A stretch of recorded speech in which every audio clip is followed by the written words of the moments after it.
அனைவருக்கும் நமஸ்காரம். ஓம் பூச்சியாய ராகவேந்திராய சத்திய தர்ம ரதாயச பஜத்தாம் கல்ப விருஷாய நமதாம் காமதேனுவே. ஸ்ரீ ராகவேந்திரருடைய பொற்பாதம் தொட்டு வணங்கி குரு வாழ்க குருவே துணை. நெட்சன் டிவி நேயர அன்பர்கள் அனைவருக்கும் வணக்கத்துடன் ஆங்கில புத்தாண்டு நல்வாழ்த்துக்கள் 2026. இந்த நியூ இயர் அப்படிங்கும்போது நமக்கு ஜனவரியிலேருந்து உங்களுக்கு டிசம்பர் வரையிலும் ஒவ்வொரு ராசிக்காரர்களுக்கும் மேசம் முதல் மீனம் வரை என்னென்ன நமக்கு நிலைப்பாடுகள் மாற்றத்தையும் ஏற்றத்தையும் கொடுக்கும் அப்படிங்கிறத நம்ம இந்த வீடியோவில் வரிசையாக சொல்லிட்டு வரப்போகிறோம். அதில் நம்மளுடைய ஒவ்வொரு விஷயமும் என்னென்னா கோச்சார கிரகத்தை வச்சு தான் நம்ம சொல்கிறோம்.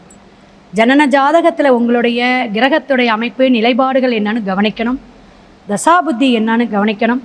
இந்த கோச்சார கிரகத்திலேயே ஆண்டு பெயர்ச்சியாக பெயரக்கூடிய குரு பகவான் இப்போ மிதுனத்தில் இருக்கார் காமனா. அப்போ 3ஆம் பாவகத்திலேருந்து 4ஆம் பாவகம் காலசக்கரத்துக்கு அப்படின்னு சொல்லுவோம். அப்போ மிதுனம் கடகம் 2 விஷயமாக எடுத்து ஒவ்வொரு ராசிக்காரர்களுக்கும் நம்ம சொல்லுவோம். அடுத்த விஷயம் பார்த்திங்கன்னா அவங்களுடைய அமைப்பில் குரு பகவான் என்னதுங்க, குழந்தை, கல்வி, தொழில், திருமணம் எல்லாமே நம்ம எடுத்துக்கலாம். இதே தொடர்ந்து சனி பகவான் பார்த்திங்கன்னா தொழில், ஆயில், அவர் மீனத்தில் பயணிச்சிட்ருக்கார். ஸோ இப்போ ராகு கேது பயிற்சி அப்படிங்கும்போது டிசம்பர் லாஸ்ட்டில் வந்துருங்க. அப்போ ராகு கேதுங்கும்போது காலசக்கரத்துக்கு 5ஆம் பாவகத்தில் கேது பகவானும், 11ஆம் பாவகம் கும்பத்தில் என்ன இருக்குதுங்க, ராகு பகவானும் பிரவேசிச்சிட்ருக்கார். அப்போ ராகு கேது சனி பகவான் குரு பகவானுடைய அந்த மாற்றத்தை கொண்டு இந்த ஆண்டு மேசம் முதல் மீனம் வரை ஒவ்வொரு ராசிக்கும் என்ன பலாபலன், நம்ம வாழ்க்கையில் என்னென்ன ஏற்றத்தை ஏற்படுத்திக்கலாம், எப்படியெல்லாம் நம்ம வாழ்க்கையில் முன்னேறிக்கலாம், அதே போல் என்னென்ன விஷயங்கள் நம்மளுடைய இந்த அதாவது தமிழ்நாடுன்னு இல்லைங்க, நம்ம இந்தியா லெவலே பல மாற்றத்தை ஏற்படுத்தக்கூடிய அமைப்புகள் உண்டு. அரசியல் சார்ந்த மாற்றங்கள்லாம் நிறையா வருங்க.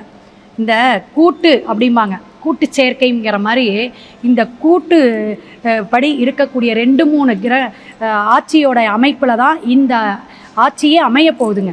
செப்பரேட் தனிப்பட்ட ஆட்சி அப்படிங்கிறது ஓட்டு லிஸ்ட்டில் வரவே வராதுங்க. நிறைய ஒரு கலவையாக தான் வரக்கூடிய அமைப்பு, பல குழப்பத்தை ஏற்படுத்தக்கூடிய அமைப்பு. அதே போல் குருமார்கள், சன்னியாசிகள், சிவனடியார்கள், கோயில் பிரச்சனைகள் இன்னும் இந்த ஆண்டு கொஞ்சம் தொடரக்கூடிய அமைப்பு. கடகத்தில் உச்சம் பெறக்கூடிய குரு பகவான் அப்படிங்கிற ஜூன்லேருந்து கொஞ்சம் ரிலாக்ஸ் ஆகும்.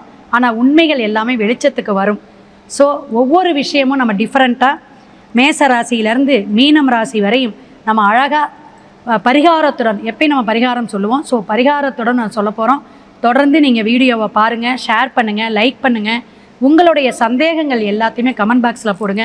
ஏன்னா நிறைய வெளிநாட்டு அன்பர்களாக நிறைய நமக்கு கால்ஸ் வருது.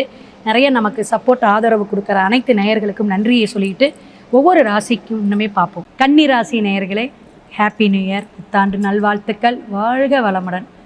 உங்களுடைய எல்லா விஷயங்களும் சமநிலையும் நல்ல ஒரு சமஸ்தரமாக நல்ல ஒரு விஷயத்தை இனிமே நல்ல ஒரு வாழ்க்கை பயணத்தை உங்களுடைய பொருளாதாரம், அதே போல் தொழில் லாபம், வருமானம், தொழில் மாற்றம், புதிய வேலை எல்லாமே கொஞ்சம் கொஞ்சமாக சேஞ்ச் ஆகக்கூடிய படிப்படியான உயர்வை கொடுக்கக்கூடிய அமைப்பு, அந்தஸ்து, எல்லா பிரச்சனைகளையும் நீக்கக்கூடிய காலகட்டமாக ஆங்கில புத்தாண்டு ரொம்ப அழகாக இருக்குங்க. கவலைப்படாதீங்க, பயப்படாதீங்க.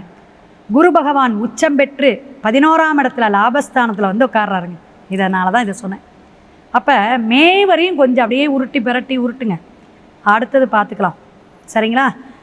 7ஆம் இடத்துல சனி பகவான், கணவன் மனைவியுடைய ஒற்றுமையை நீங்கள் தான் வளர்த்துக்கணும். தேவையில்லாத வார்த்தைகளை, ஏன்னா கண்டகச்சனிம்பாங்க. அப்போ உடம்பு தொந்தரவையும் பார்த்துக்கணும். என்ன உடம்பு தொந்தரவு அப்படின்னு பயணங்களில் கவனமாக இருக்கணும். முகம் சார்ந்து, பற்கள் சார்ந்து, கண் சார்ந்த பிரச்சனையெல்லாம் நீங்கள் உடல் ஆரோக்கியத்துக்கு உடனே ஆஸ்பத்திரிக்கு போயிருங்க. படிப்படியாக உங்களுக்கு ஆரோக்கியம் நல்லா இருக்கணும் அப்படின்னா உடனே பார்த்துறது தான் நல்லது. அப்போ புதிய பழக்கம், புதிய விஷயத்தில் நீங்கள் போய் நீங்கள் ஒரு கெட்ட பழக்கத்துலேயோ அல்லது புதிய விஷயத்தை நீங்கள் போய் தொற்றாதீங்க, மாட்டிக்குவீங்க. அந்த அப்படியே உங்கள் உடம்பு பாதிச்சிரும். 2வது திருமணத்துக்காக வெயிட் பண்ணிகிட்ருக்கிறவங்க, செகண்ட் மேரேஜுக்கு வெயிட் பண்ணிகிட்ருக்கவங்க எல்லாத்துக்குமே இந்த வருஷம் கன்னி ராசிக்கு கண்டிப்பாக சக்ஸஸுங்க நடைபெறும். எனக்கு கமெண்ட் பாக்ஸில் போடுங்க. விரயஸ்தானத்தில் இருக்கக்கூடிய கேது உங்களுக்கு பல விஷயங்களை தடை தாமதமாக இருந்துச்சு.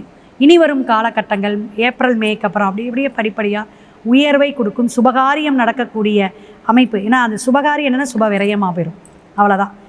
இவங்க யார், இவங்க இப்படிப்பட்டவங்களா, இந்த சொந்தக்காரங்களா நம்மளை இப்படி பேசிட்டாங்க, இப்படி பலருடைய விஷயத்தை நீங்கள் புரிதல் அப்படிங்கிறத இந்த காலகட்டம் வரை புரிஞ்சிருப்பீங்க.